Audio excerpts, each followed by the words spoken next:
Well, hi, good morning, and thank you so much for joining me in my shop here on Sunday, March 17th. And what's going to happen now?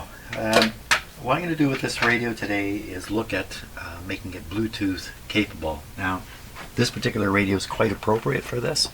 Should be pretty easy. First of all, it's got a power transformer. It's not a 5-tube transformerless radio, which I would say I don't think many of those radios would even have a phono plug on the back. But if it doesn't have a power transformer, it's got 5 tubes in series, I'd say stay away from doing this kind of thing. This one already has a phono plug on the back, and this switch here switches to phono. So you just drop that switch down, and the radio only hears what's going in there. And typically that would be a record player. So this guy looks to be in a bit of rough shape. Let's just take a closer look at it, and I think I might have to replace it or do something around it. Okay, other than being out of focus, it looks pretty good there. Now, you see that inner ring there, insulating ring? I think if I just touch it with something, it's going to move around. Yeah, touch it with something. There we go. Yeah, so this is kind of I mean, this might still work, provided you can get the phono prong to go through the hole there. But if that turns sideways, which I saw it earlier, it was actually sideways, then you'd shove the prong in and push that cardboard ring into the back and wreck it all, and it'd be gone. Well, we don't want it to be gone. So this is a phono plug. It doesn't have to be a phono plug. It could be some other kind of connection here. In fact, what I'm liable to do is just leave this as it is. You notice it's riveted in place. So to get this out and put something else here, that's a lot of scratch work on the radio. Phono plug is suitable. Another kind of plug would be one of those, I don't know what they're called actually, very, very common plugs. I'm sure I have one laying around here somewhere. I'm sure I have 40 of them actually laying around here somewhere. Let me just grab one. This is, just to be sure you know, this is what I'm talking about, something like that. Now this is a stereo jack, and Bluetooth, it works in stereo, but the amplifier here, this is not stereo, it's just one speaker. So somehow you have to combine the left and right signals and feed them in here. Otherwise you're only going to hear left channel or right channel. You don't want that to happen. So so we could use this kind of plug. We could even use a stereo jack on the radio, just or maybe even have a cord hanging out with a suitable plug to plug this guy in. That's probably where I'm going with this. And it may hang out of one of these holes here. It's a pretty small hole. Just have the wire hanging out, a couple inches, and then the jack, and then you would take your plug here, plug it in. Away you go. And this might be just hanging here. I would just leave that the way it is. Although electrically, I'll disconnect this so it's not involved. There's some ideas. Another thing, could do a longer wire and mount the jack somewhere right on the cabinet, but I think hanging out the back here is just fine. In fact, even if it hung out with a fair bit of wire, and that became, that could become convenient if you had a fair bit of wire there. I think most Bluetooth transmitters come with short wires. I don't think they come with any long wire. I have to find my Bluetooth receiver too, and we have to test this guy out without doing too much to it to make sure it's going to work with Bluetooth. That's probably what's going to be next here. I have to find my Bluetooth transmitter. I know where it is. Okay, so I've been rummaging through my my parts here, and I don't think I have a stereo jack for the small kind of plug that I showed earlier for this kind of. I think these are called 3.5 millimeter jacks. I'm not sure what they're called. And there's an issue here with going from stereo to mono. somewhere along the line, the two channels have to be put together. So, for instance, what would be, yeah, for instance, you know, I could take a stereo jack, this is a big one, wire it up, just monoize it in here, so when the stereo plug goes in, it's turned into mono, and away you go. That would be great. That would be my intention if I had a stereo small jack like this, but I don't. I have only all these mono ones. Yeah, I can always acquire one. These are all mono too. Two conductor mini phone jacks, $379 at Tech Accessories, manufactured in Taiwan. I'm not sure how to proceed with this, so I can make up a wire which is stereo at one end, mono by the time it gets to the other. I could put a big, I think I have some small jacks. I could put a mono jack to go into here and have this. Unfortunately, I don't want this hanging. You know, this won't look good hanging here. I got to get another approach. I need a better approach here. Okay, I don't want to make any of my fellow radio repair guys jealous, but look at all the stuff I have. Look at this. Those are all phono jacks. Wow. Gold. And I've got these beautiful phono plugs. Wow. Look at them all. How did I get this stuff? Very lucky. In the town I live in, there's 30,000 people live here. In the town I live in, there were two stereo shops that closed in the late 90s or the early 2000s or something like that. That's before I lived here. I moved here about 10 years ago. And started doing all this stuff. And from time to time, people contact me and say, I've got this thing, would you like it? Once in a while that happens. And usually I say, sure. Not always, but usually, sure. Because I can throw stuff in the garbage as easy as anybody, so why not see what they got or whatever. So I've acquired some of the stuff I have that way. Well, twice I've gotten phone calls from people here saying, you know, we closed our stereo shop 15 years ago and we have some remnant stuff from it. Would you like it? And I've said yes in both cases. And I have a big whack of stereo shop parts like this. They both had service departments, both these stereo shops. And that's how I've acquired this stuff. The people who gave it to me were literally throwing it at me, getting rid of it. Just get it out of here. So I got some weird stuff. You might remember some time ago me going through a bunch of CB test equipment. And that came from one of those stereo shops which got into the CB repair business, which I don't think there's much business there anymore. So that's how I acquired some of this stuff. So jealous? You may feel jealous. But, you know, what am I going to do with it all? I don't know yet. Am I going to use any of it here? That's what I'm trying to find out. Is there something in here? I mean, look at these beautiful gold. Yeah, that nice gold thing sticking out of the back there. Wow, that makes me think hard about what I'm doing. That's the idea. I'm supposed to be thinking hard, thinking up alternatives, trying to think up what's wrong with what I'm thinking before I do anything. Yeah, okay, so I'm going to go do some more thinking over my cup of coffee. Small aside here, I was just drinking my coffee and watching a video, sort of a documentary kind of video on YouTube, like so many. And the guy's talking away. And I'm thinking, gee, you know, I've heard this voice before. In fact, when you think about it, many videos have the same sort of voices on them. You know, those are not people. You're listening to computer voices. And you know, you cannot tell until they make a mistake. So yesterday I was watching a video, and I'm quite content to believe the voice I was hearing was a human being, when all of a sudden he said this, and the cost was $1.2 million, and just carried on talking. What? The cost was $1.2? That's what he said actually. The cost was $1.2, and he just carried on. Well, nobody says that. Nobody. I've never heard a person say that. But if you think about it, if the script is written, it could very well have a dollar sign and then the 1.2 afterwards.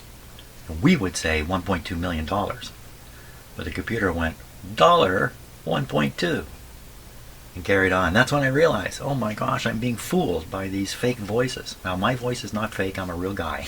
Okay. In fact, let me just say this. one of the things that I'm trying to do here is do truth and reality. I mean, it's easy. I just turn on the camera and do the stuff. It's all true and real. There's no two ways about it.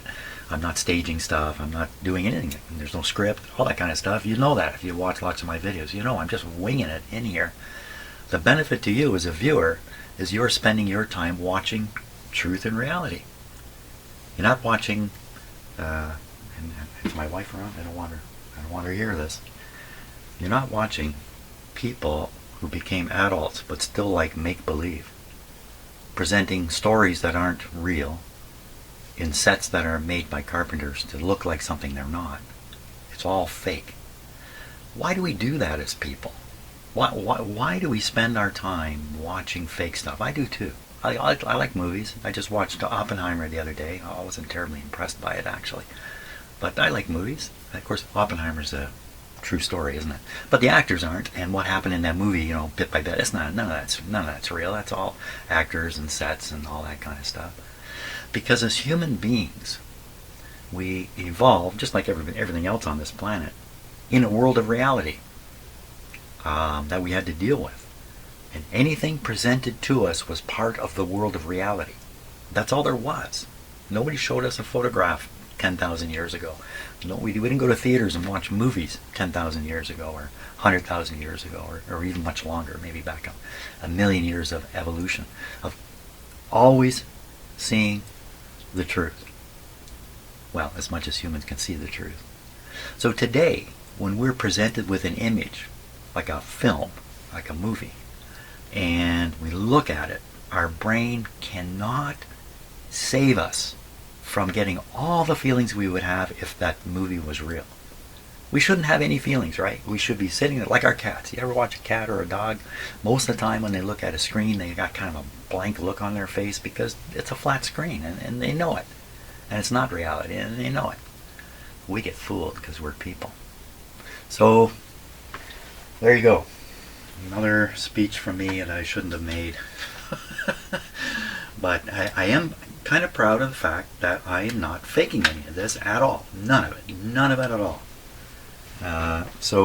And your time is not wasted watching a human being pretending.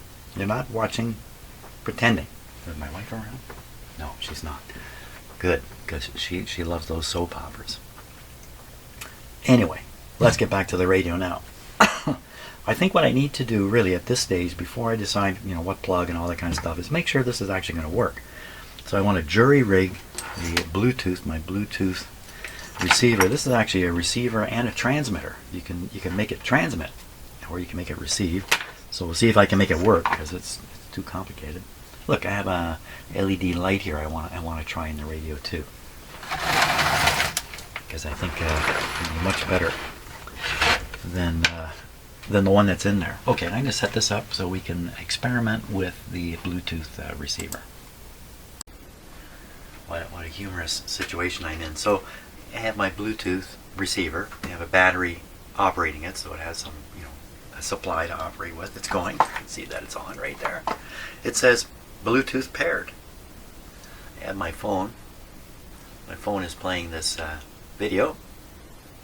The sound should be coming through the audio system that I'm making this video with. Well, I don't hear anything. I don't hear anything at all. So, what's going on? So we go on my phone. We take a look at these are all the These are all the Bluetooth things I've done with this phone. It's a long list of stuff. One of those is this thing. Is it? Oh my gosh, I don't even know.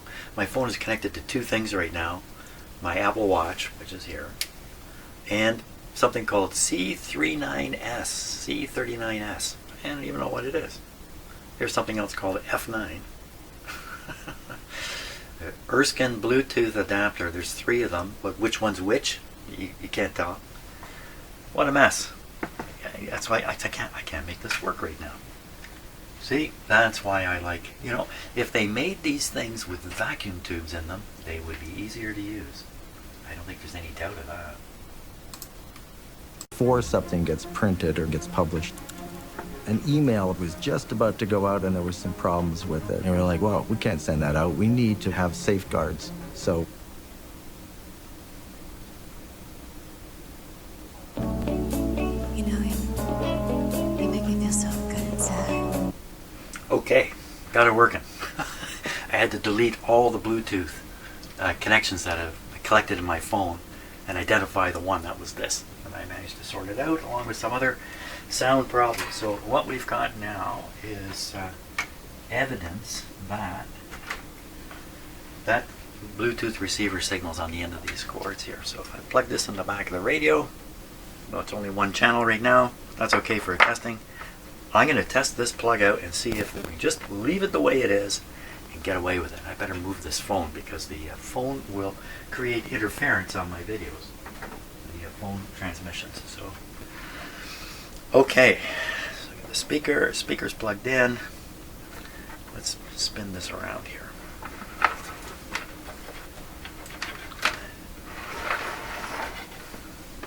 Now, so you set the switch. I will do it after we get it going. Okay, calm down now. What's this doing here? What is this? Oh yeah, this is the output. Too many cords here. Too many cords. Get rid of the excess cords.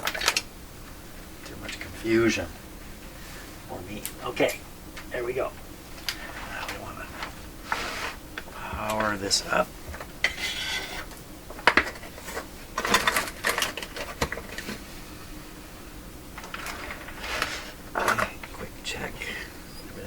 Okay, I think we're safe, ready to go. Let's get this ground wire hanging down here. Okay, power on.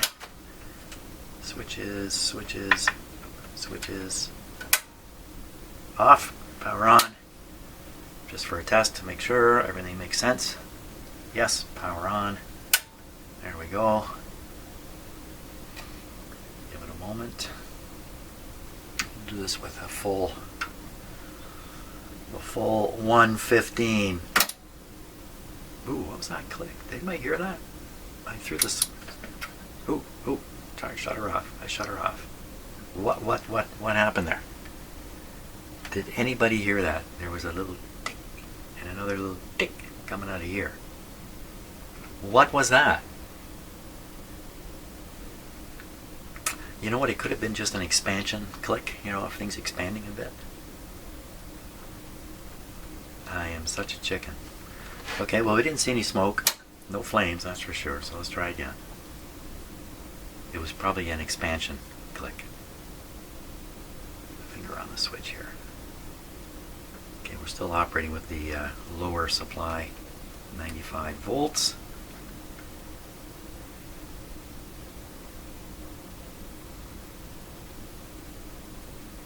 Listening very carefully, you don't hear a thing. Okay, we're going to go to the higher voltage. And if it was a heat expansion thing, oh, there it goes again. Ooh, I didn't like that. What happened to the light? That's what happened to the light. Okay, did not like that sound. It's a weird sound. I couldn't tell you what it was. Volume. No antenna. This thing's sensitive enough to do something even without an antenna. Wrong band. Okay. Broadcast band. Volume up. What's happened to the radio? Oh, there's that click again. I don't like this. This is not happy. Not happy. Okay. Wow. Lots. So much for checking the Bluetooth. What's happened here? All this weirdness. Extensive weirdness. Let's tip it up. Why are you doing this to me now, radio? I thought you were all done and happy. Just get a stabilizer in here.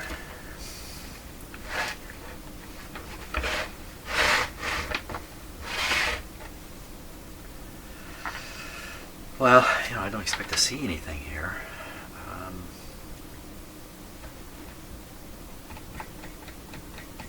I should turn it on again and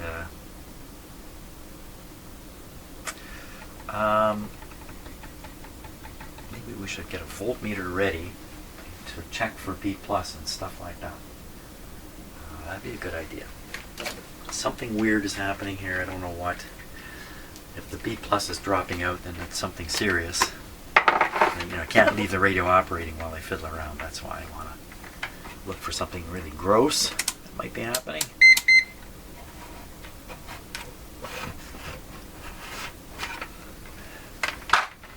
Of course, if it was really bad, you'd see smoke.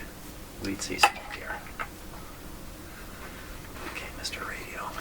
What are you doing, man? Okay, so the test I want to do is this way. I'm going to go positive lead there, negative lead into the chassis. So you know what, I'm going to clip the negative lead because we don't know what's going to happen here. And the more stuff I have in my hands,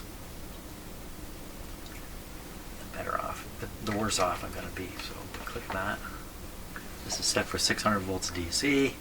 I'm ready to simply do that, get this antenna out of here. Don't want to be touching it.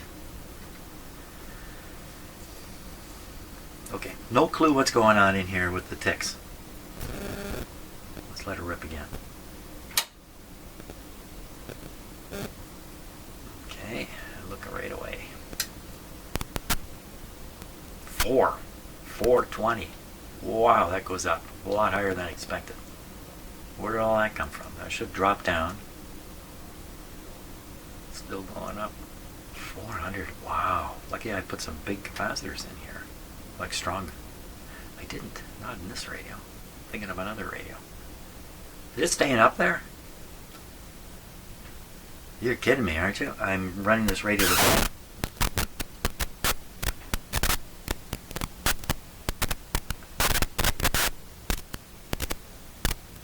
What's going on here? Like, that's coming out of my shop speakers. What are you hearing? Okay, so I can hear my shop speakers if I put these on. Or I can hear what you hear. Oh my gosh, all kinds of clicking in there. 433 still? How come so high?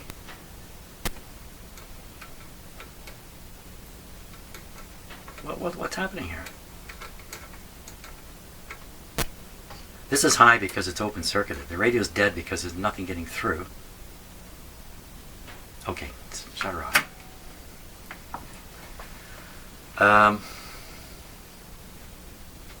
Did I somehow manage to plug the speaker in incorrectly?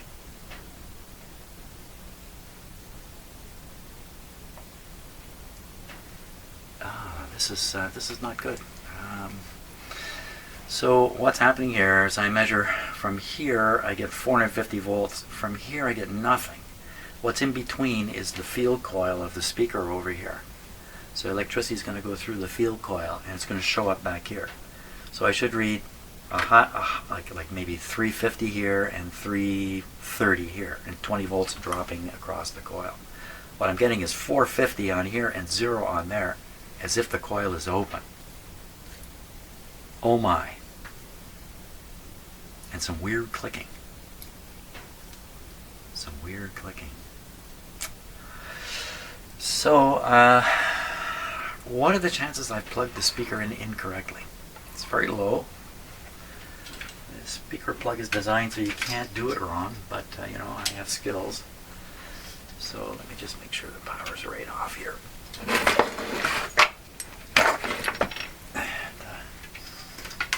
My headphones off. Yeah, often I think, since I'm not listening to the actual program recording material, I'm just listening to the air in my shop. I'm hearing my voice like I do all the time. You could be hearing things on these videos that I'm not hearing when I'm putting in, instruments in it, and there's clicks and stuff like we just heard. I don't hear them in here, and you know, it's kind of a loss because that can be an indication of something. I don't know what. Okay, now what to do here? Could look for continuity between these two. Yeah, these two, basically across the field coil. Don't know how correct this really is to do. Usually those coils are a few thousand ohms, I think. I'm not sure. So, oh, there could be a voltage sitting here. Let's just check for that first. So, on the voltmeter. Yeah, there's still voltage sitting there. Oh! Oh, yeah. So that's just hanging on in this capacitor, which of course this capacitor appears to be connected to nothing. How can that be?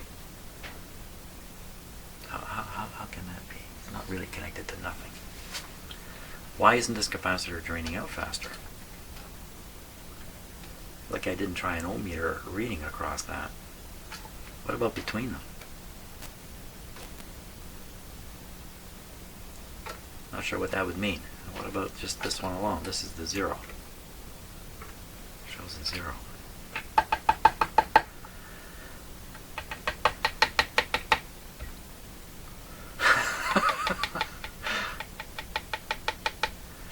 My guess is somehow this plug has not made contact, but fat chance on that. How could that be? Unless I put it in wrong. And I just don't think that has happened here. Yeah, talking about a charge. There's a charge. You get a charge out of that? I got a charge out of that. Yeah, stick your fingers close there, Jim.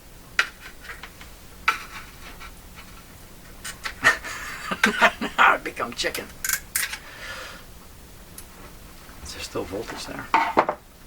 So you might think that snap and I've discharged the capacitor, and it may have discharged it right down to a very low level, but it may come back. 19 volts, that's pretty low. And the other guy's still 0.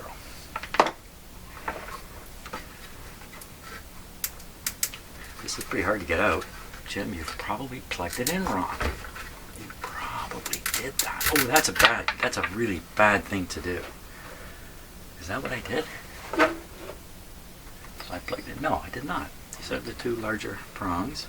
Are they not? Sure they are. These two are larger than those.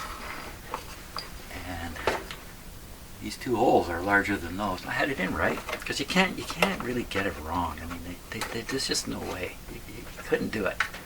You can't push the big one through the small hole. You just can't do it. Ooh, check for open circuit on this. So it's the two big prongs that appear to be dealing with a high voltage. Okay, making a resistance measurement here. Please show a resistance. Oh, what's happened? Oh, what's happened? That's my test. It's open.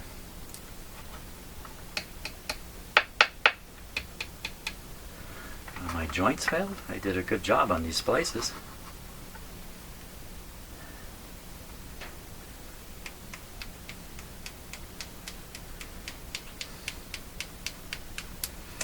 If the field coil's gone open, the speaker is shot. That's where we're at here suddenly, all of a sudden, all the way to this point. And then, so I don't think that's likely. I think what's much more likely is some wire is broken somewhere and I didn't see it. Let's move this up. Let's bring the contraption up here. Okay. Plug is out, so I can just move it right up here. Oh my gosh, I can't believe this. This is not what you want to have happen. These wires are really well supported. A fat chance that anything has happened to them up in here. This is all beautifully supported. Now here, it's a little weak here, but doesn't look bad at all. And we've got my splices, 2 sets. So what we're going to do here, I'm going to put the ohm meter on the leads. I hope I got the right leads, and I'm not. How do I know for sure those are the right leads? They have to be. They're the 2 large prongs, and they got the capacitors hooked right on them. There's just no question. I got the right leads. I don't want to be testing the voice coil. Incidentally, if you manage to plug this in the wrong way, you could stick. You could blow the speaker voice coil right off. I don't think it would last a moment. If you manage to do that and put the power supply current through the voice coil, I think it would be gone almost instantly. But I don't think that's what happened. Okay, now listen very carefully.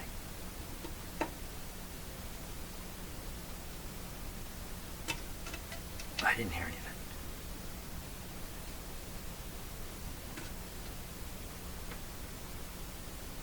Really?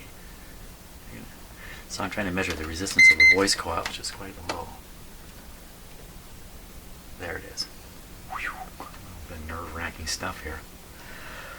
Okay, my guess is one of my wonderful splices has failed. Try as I may, I may have booped it up somehow. Can't imagine how, but once again, what I imagine has no bearing on reality. We're lucky we have such powerful imaginations as us humans that we can take control over. Do you realize that's just a fantastic thing?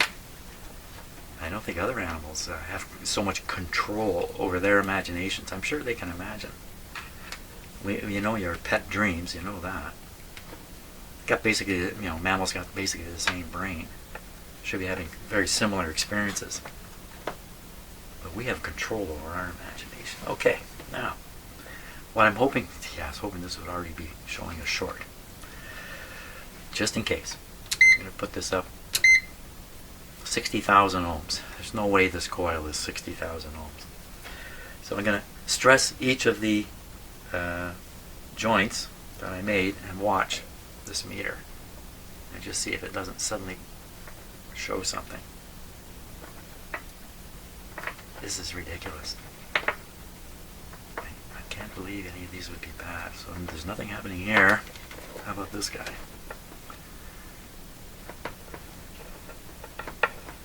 I'm imagining the wires have broken apart and I'm trying to push them to touch because everything would be very, very close in here.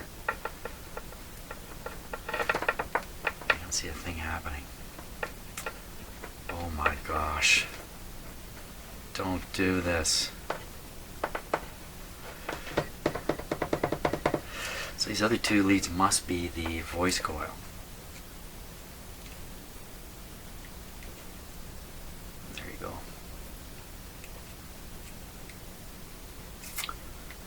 Wow. I don't want to reach the conclusion that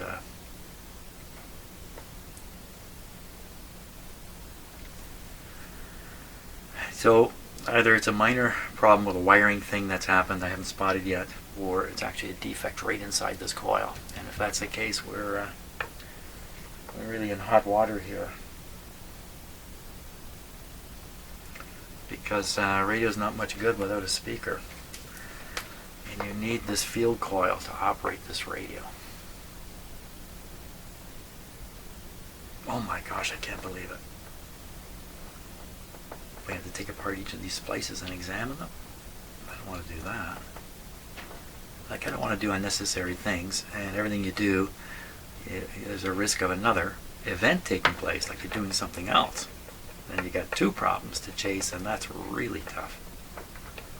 Oh my gosh, am I just doing something really stupid? You know, I'm capable.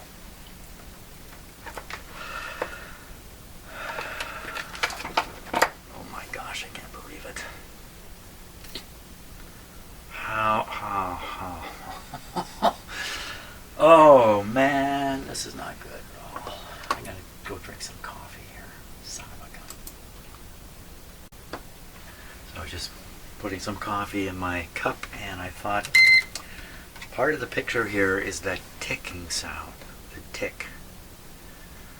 Where did I hear that from? Did it come out of here? Or did it come out of the radio somewhere? Regardless, if the tick came out of the radio, it's not helping the situation here at all. Just I can't relate the two. I may have heard a tick coming from in here, where a wire is separated or something. I don't know. How can a wire separate in there? I mean, it's I can understand insulation breaking down and short circuits developing. That's easy to understand. But how do you get an open circuit on something like this?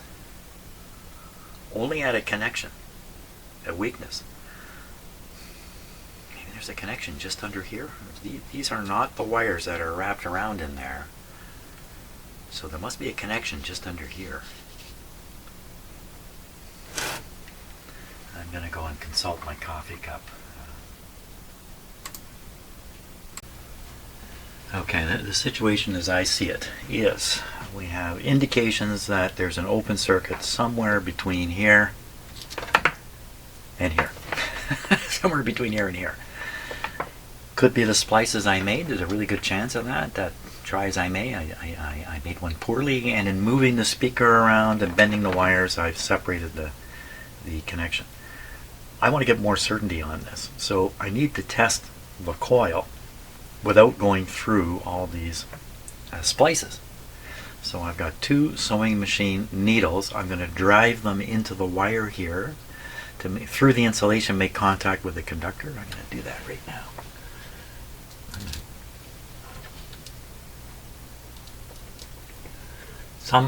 Some meters come with pins like this. Oh my gosh! And how do you know you're all the way through? How do you know you're making contact? That's a good question. How do you know?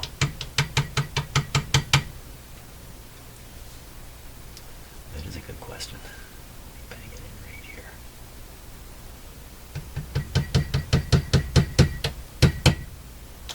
Because I can read back to here.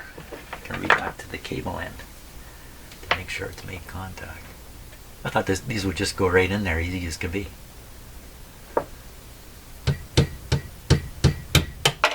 No.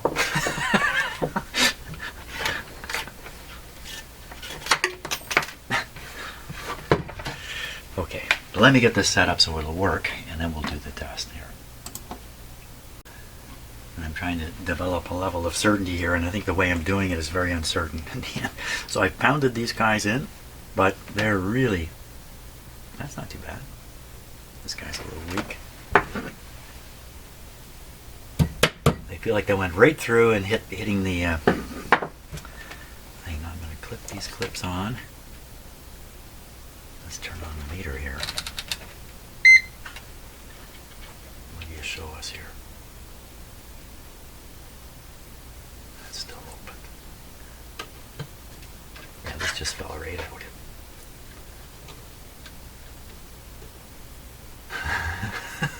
At what point do you start feeling certain about what you're doing? Let's touch them together. Okay, that works. So any moment of contact, we should see it on the meter.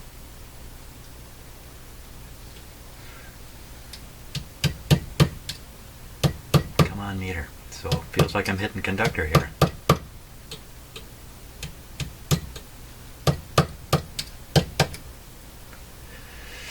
Another thing we'll do now is we'll put a short circuit on here with clip leads, and we should see the short circuit.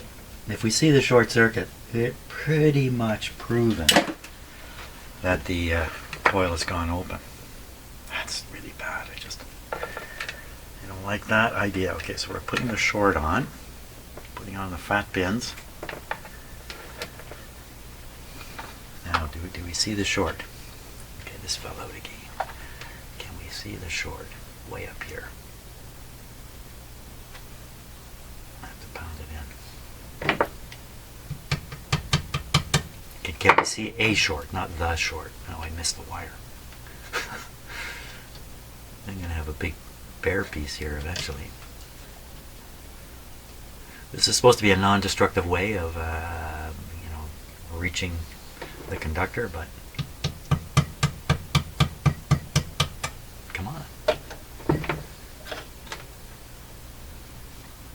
somebody at some point, you've got to go. You know what I'm going to do? I'm going to stop fooling with these wires. I'm going to start fooling down in here. I think the red and the green are the I don't remember what I did. I have to examine this now. So we have the orange and this red black. We have the orange and the red black. So it's this white and green. I think it's white and green. Where's my pins? White and green. green. It's a little easier to go through these cables. And be sure of it. Right into my bench. How about that? I said it was a red. What did I say? It was a That's the orange, and this is the red and black. That's the orange and the red and the black. Yeah, right through here. Oops. Better use the sharp end.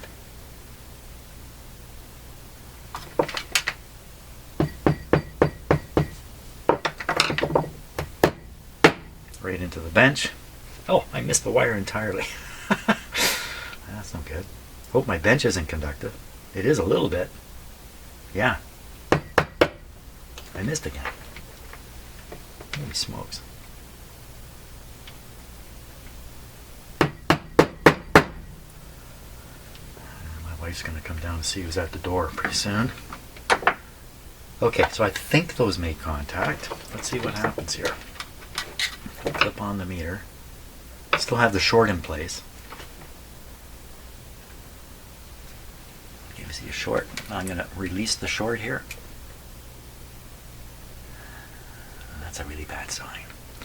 So what that says is it's either the speaker itself or the set of splices that are closer to the speaker. So now I have to do the same thing. I still got to go through these wires. I'm going to do it out here. So it's the orange and the red black. It's these two here.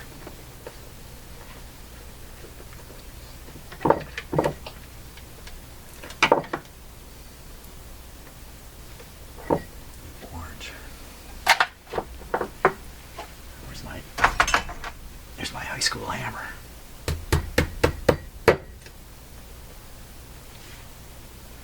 Okay. And the other one here is the red black.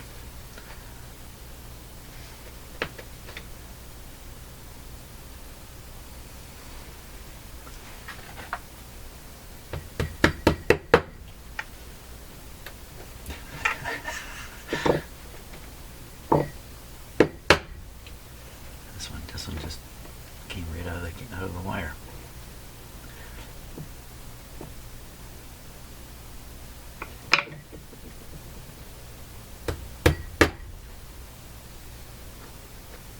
Okay, those have probably made it. Now I have the short in place here, so we're gonna put this on here and put this on here. How do we get that kind of reading? Because I didn't make contact. I did not make contact. This one appears to have missed. Let's try again.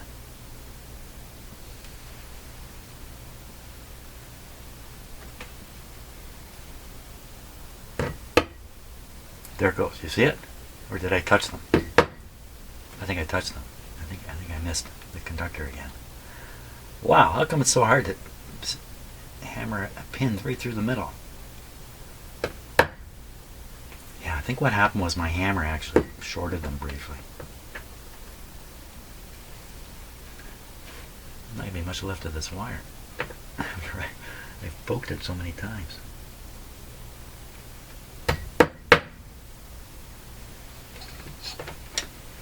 Did I miss? I missed totally. Missed completely.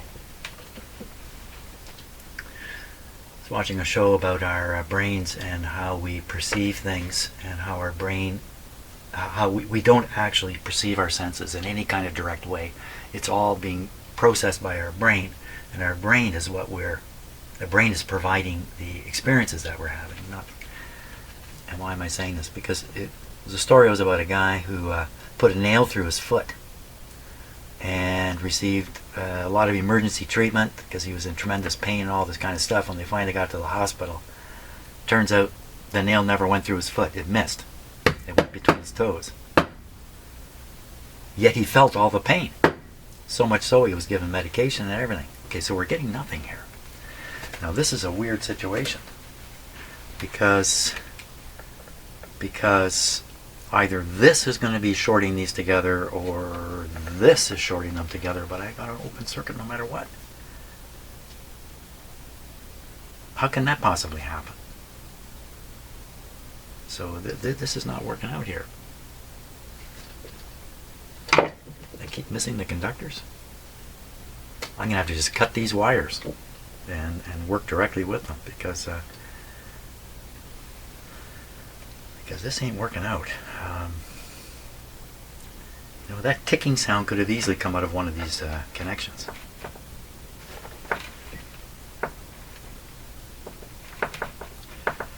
Sometimes you can feel, like this one doesn't feel so good. Sometimes you can feel the weakness in them. This black one feels a little bendy. But there's no certainty in doing that either. And these ones are all bundled together here. Did anything happen while I was doing that? You've got to be kidding me. Am I? Just making sure of everything here. Put this back on the fat guys. On the fat guys.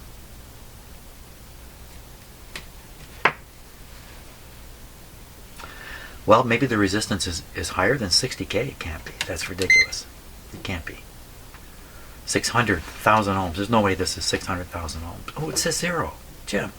It says 0. It doesn't say overload. Come on. Oh my gosh, look at this. What am I doing here? I'm not paying attention to what I'm doing. Perfect. You know what this proves?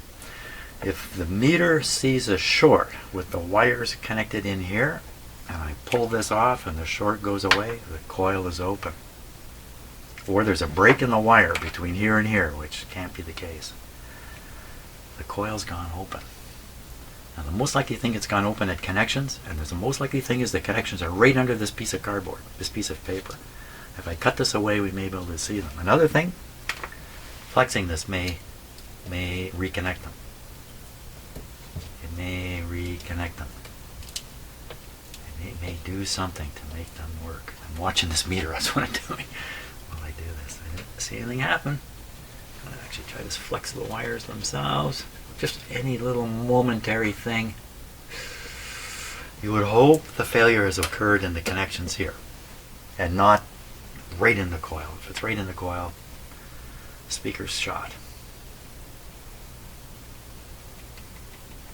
There's probably guys around here who would know how to rewind one of these, but I'm not about to do that. Oh my gosh. Okay. So chances that I have the wires wrong, very, very low. I've nailed the right wires because of this. This effect proves it. I'm just trying to find anything at all I'm doing wrong here before. You don't want to draw a conclusion that something like this is dead, you know, unless you're absolutely certain.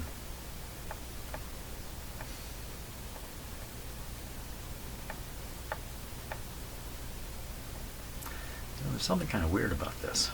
You have 4 wires. 2 of them go to the field coil.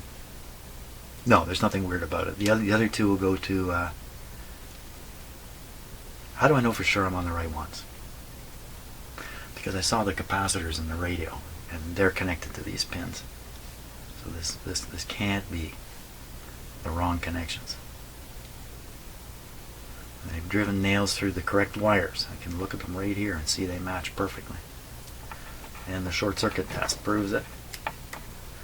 Okay, gotta go consult the coffee cup, but I'm pretty sure what the coffee cup is going to say is this speaker failed in the middle of me working on this radio.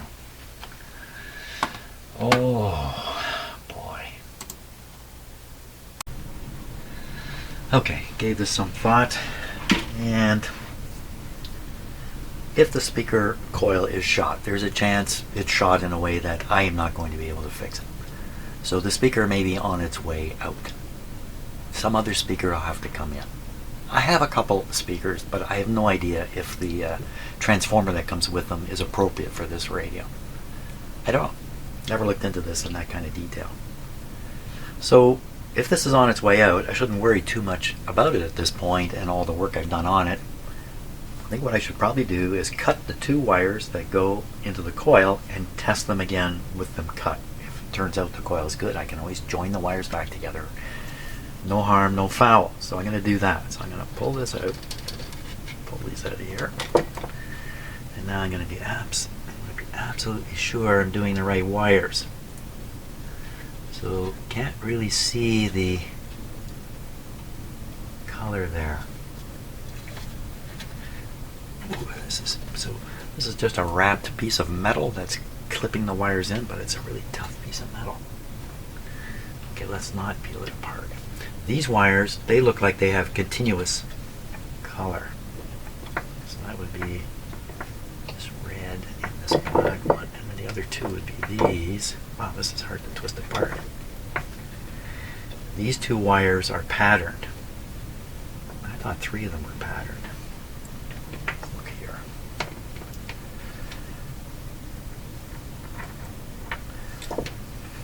Hard to see for sure. I think there's more patterning going on than I'm seeing here. Let's see. So here we can see 2 patterned wires and 2 not patterned wires. 2 not patterned wires are kind of a green and a red color. Kind of like that. 2 patterned wires. Orange and a red black. And that's kind of orange, that's kind of red black. I'm really quite sure I've got the right wires here. So we're gonna nip this. Cut these. Should I cut them in the joint and preserve them? No, let's just go ahead. Remember, the speaker's probably shot. I'm like 90% sure this speaker is in trouble. No, not to say it's done for completely. Maybe some hope left. Now, if I test these with the ohm meter and it shows they're good, then I think that'll be the end of the video for today. Let's see what happens. Okay. Right on the wire here. Let's turn this on. 600,000 ohms. It stayed open. That's really not a good thing. So, why did you do this? Why now? Better now than as soon as the thing got back to its owner and they plugged it in and this happened. Ooh, they'd be phoning me up and saying what's going on, and wow, what a mess that would make. They have to bring the whole thing back, and it would take me a long time to sort out a defective speaker. I think it would. Well, doing this isn't helping any. So I'm going to try to remove this outer cover here and look upon the connections inside. Let's just see. Because if the speaker's shot, then I'm not doing it any harm. Maybe just a pair of cutters kind of working its way up there.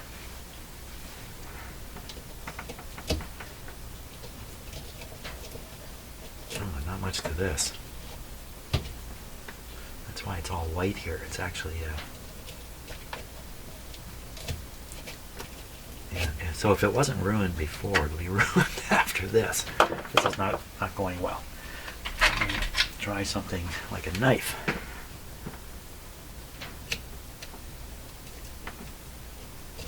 I don't want to catch a winding. Oh, this stuff, this paper is just totally shot here. Look at it, it's just coming apart.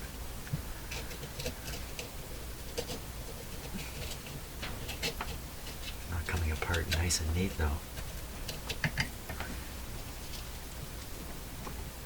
Oh my gosh, you know what? Uh-oh, danger, I think that's asbestos. Uh-oh, danger on the speaker. You know, I'm really quite sure that's asbestos. Yeah, take a deep breath, Jim, that's kind of dumb. Okay, I'm going to get out of my shop for a minute. So is it asbestos or not? So, in my mind, an asbestos fiber is a piece of rock. It's a crystal. It's a crystal fiber, and it should not bend very much. It should be quite rigid. Whereas, if this material is from, I don't know, some kind of clothy sort of material, I'm sure the fibers would bend quite a bit easier. So I'm going to attempt to look at the fiber under the microscope here and judge it. Now, I don't know what I'm doing, but that's never stopped me before. So we're going to put a little under there. Yeah, it makes sense that this is asbestos here. It does make sense. This gets worn. Most materials don't do well over time when they're kept warm. Oops, here we go. Okay. How about a little focus here? Okay, just give me a sec here.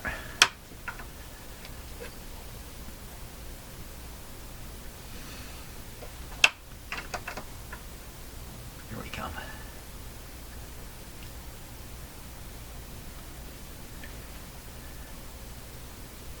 The other thing too is if this is a natural rock material, the crystals are going to be not uniform in any way. And because they're growing, you know, they're just growing in a rock basically. What do you think? I think that's asbestos. Can I be sure in any way here? I don't know. I don't know. Let's see if I can toy around with it a bit. Where are you looking? I'm swinging a tool under the microscope here. And it's not appearing. There it is. I'm going too quick. So we're over in this area here. Okay.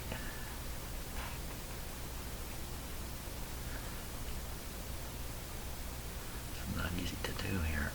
Where's my...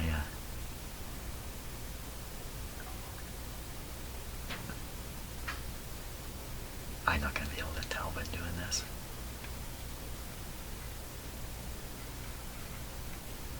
You're better off looking with just a magnifier, I think. Under the microscope there, you know, it sure has the look. Like some of those fibers are really, really skinny, and it really has the look to me. What I imagine asbestos looks like under the microscope. Well, I'm going to take another look here. I've got a powerful magnifier, just a hand magnifier. Let me just take... Don't breathe.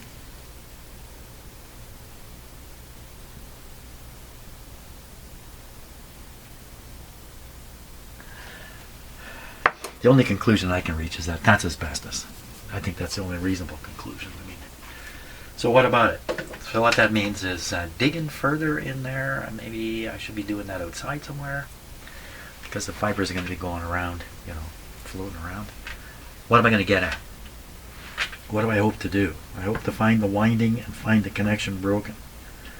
But the fact is, I've already squeezed and touched and pushed the connection.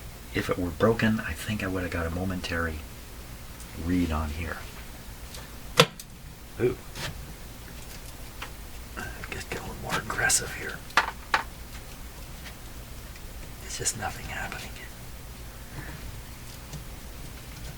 And I don't know for sure that these wires connect right here. They probably do, but I don't know. They might wrap right around and be the connection on the other side, which I highly doubt. Wait a minute. There's two more wires going in there. This is the hum coil. So this is not really a feed in. It's actually a feed out. It's actually picking up some of the hum from the power supply field coil and delivering the hum right into the voice coil, hopefully to buck any hum that's coming through anyway, despite the filtering and everything that's been done. Sort of a last minute knock out the last tiny bit of hum. So that's what these are. What if I put the ohm meter on those? Well, you'd be reading the resistance of the field of the voice coil and the buck coil, although I think they're in series here in a way. It looks like the signal comes from the radio. I'd have to look at the schematic for this. It comes from the radio, is forced through the hum bucking coil before it comes back to reach the voice coil, and that's where it picks up the hum bucking signal. This thing's really bucked up. That's what it is. Yeah. So I think I'm going to stop for today. Yeah, because I got a lot of thinking to do here. Gone a long ways with this stuff. To have a dead end here is just not a good feeling. Not a good feeling at all. Okay, unfortunately, that's where I am. Stuck. So thanks a lot for watching, and I'll be thinking about this today. Tomorrow I'm going to have something going on in here. I don't know what. Whatever I can dream up today. Thanks for watching, and see you on the next video.